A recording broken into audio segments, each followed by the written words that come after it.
สองท่านสวัสดีปีใหม่ค่ะก็จะโชว์อะไรครับวันนี้โชว์อะไรกันคะแต่งงานกันแล้วเป็นลางฟิลแบบคลาสสิคอลใช่แต่แบบ mix with the สดใสซ้อมมานานไหมคะวันนี้แบบว่า2 คิวค่ะสองวันเนาะ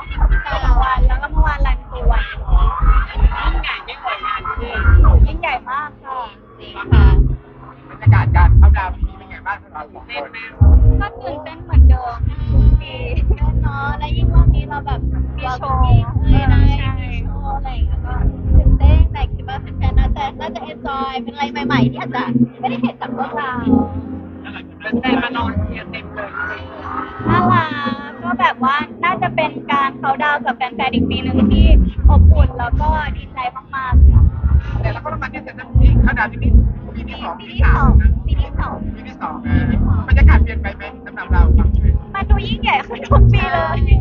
คนเยอะมากเลยอ่ะ ใช่ค่ะ มากแล้ววันนี้พี่ก็เยอะมากเหมือนกัน อยากโชว์เมื่อกี้เรานัดกันนานซ้อมกันนานไหมอ่ะ สามวัน3 คิว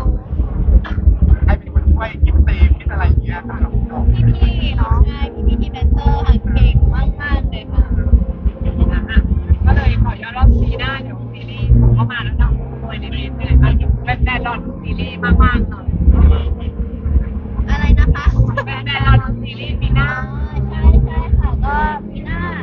น่าจะได้ดูปีหน้าค่ะ for the man ก็เป็นเรื่องพี่ดินก่อนเรื่องแรกแล้วก็จะมีพี่อินฟ้าพี่ชาร์ลอตแล้วก็จะเป็นของเราและบินเบกกี้ ของเราจะแบบตรงกลางกลางๆนี่ใช่แต่ว่าแต่ปีน่ะจะมาตั้งแต่เรื่องพี่อินและเรื่องแรกก็ ตั้งแต่แรก ก็ฝาก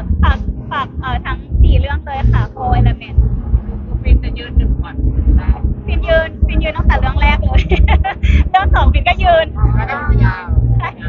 เราติดตามแล้วผลงานแต่ละคนนะคะอย่างเท่าที่เราได้ผลงานได้แค่ปีหน้าสำหรับผลงาน ปีหน้าก็รอติดตามมีอะไรเซอร์ไพรส์แน่นอนค่ะ ใช่ปีหน้าก็ใกล้จะถึงปีหน้าแล้วอีกนิดเดียวทุกคนอดใจไว้ก่อน แต่ปีนี้เป็นปีของการเปลี่ยนแปลงของชีวิตเราเหมือนกันนะเป็นจุดเกินเพราะหลายๆอย่างในชีวิตมีแคปสั้นๆนี้บ้างครับปีนี้ ก็เป็นปีที่ได้เติบโตขึ้นในแบบที่ฟินคิดว่าอยากให้มันถูกที่ถูกเวลาใช่ก็เป็นปีที่ดีปีนึง ใช่ก็เป็นปีที่ผ่านอะไรมาเยอะเติบโตขึ้นแล้วก็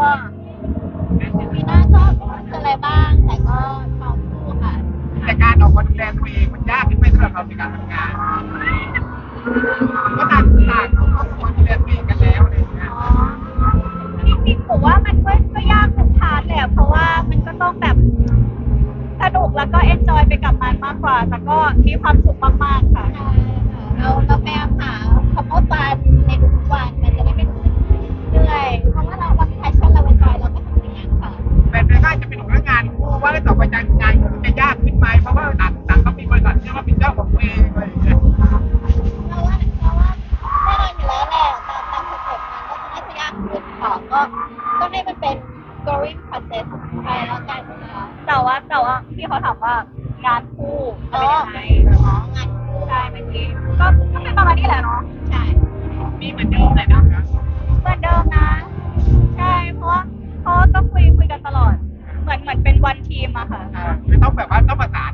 ลามบ้างต้องคุยกัน ใช่ค่ะคุยกันอยู่แล้ว ไว้พรปีใหม่ค่ะทั้งภาษาไทย traditional แบบ ได้ ก็แฮปปี้นิว e a ย r นะคะทุกคนก็ขอให้ปีนี้มีความสุขมากๆสุขภาพแข็งแรงคิดอะไรก็ขอให้สมปรารถนาทุกอย่างเลยค่ะ ก็ Happy New Year guys I hope it's a good 2026 for you guys stay healthy keep happy and I hope you enjoy every day of your life bye bye